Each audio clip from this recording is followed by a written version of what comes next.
Self assessment सबसे बेहतर होती है, और एक रियलिस्टिक सेल्फ असेसमेंट।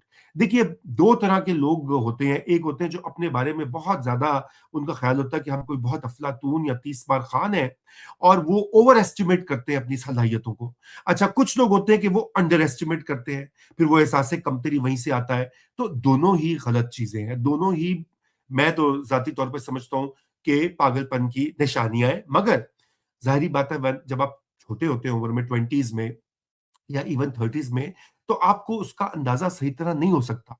और वो इसलिए क्योंकि आपके अभी वो तजुर्बा नहीं होता। मेच्योरिटी इसी को तो कहते हैं ना, कि आप अपने आप को खुद शनासी या अपने आप को समझ समझ पाए, अपनी वीकनेसेस, अपनी शॉर्टकमिंग्स। तो इसलिए ये सेल्फ असेसमेंट पहले आप बैठकर कई इसके ऊपर रिफ्लेक्ट करें, सोचें।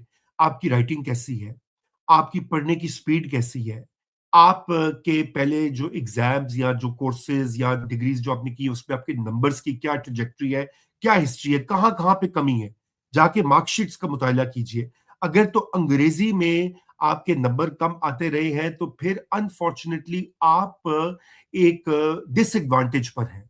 और वो डिसएडवांटेज, माशाल्लाह, अंग्रेजों का ये नौआबादियाती या कॉलोनियल सिस्टम जो है, और ये जो पूरा सीएसएस का सिस्टम है, ये उसकी लेगेसी है। ये ना आपकी ना मेरा कसूर है। ये अब सिस्टम ऐसा है, जब तक ये नहीं बदलेगा। भी मैंने सुना कि कुछ इस्लाहात लाई जा रही हैं इस इम्तिहान में सीएसएस के।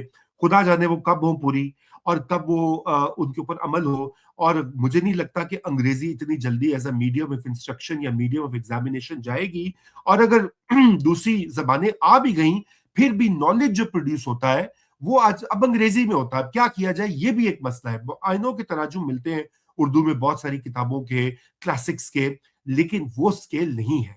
दुनिया में इंटरनेट पे भी आप जाएं, या यूट्यूब पे भी जाएं, जो कि सोर्सेज हैं आजकल मालूमात के, उसमें बेशतर नॉलेज अंग्रेजी में है। इसलिए अंग्रेजी से शनासाई आप उसको जो है इग्नोर कर ही नहीं सकते। तो कहना मैं ये चाहता हूं कि तीसरा या चौथा पॉइंट ये है कि इंग्लिश लैंग्वेज की कमांड जो है, वो लाजिम है to do well in this exam. अब कमांड से ये मतलब नहीं है कि आप शेक्सपियर या फ्रांसिस बेकन या नॉम चॉम्स्की बनकर लिखें या उस तरह से बात करें।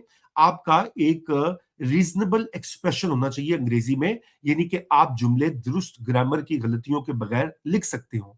और अगर आप वो सेल्फ असेसमेंट के प्रोसेस में आप देखते हैं कि आपकी ग्रामर कमजोर रही है, या आपके अंग्रेजी का मजमून कमजोर रहा है, तो फिर आप उस पर मेहनत करें। ये कोई अनअचीवेबल चीज नहीं है।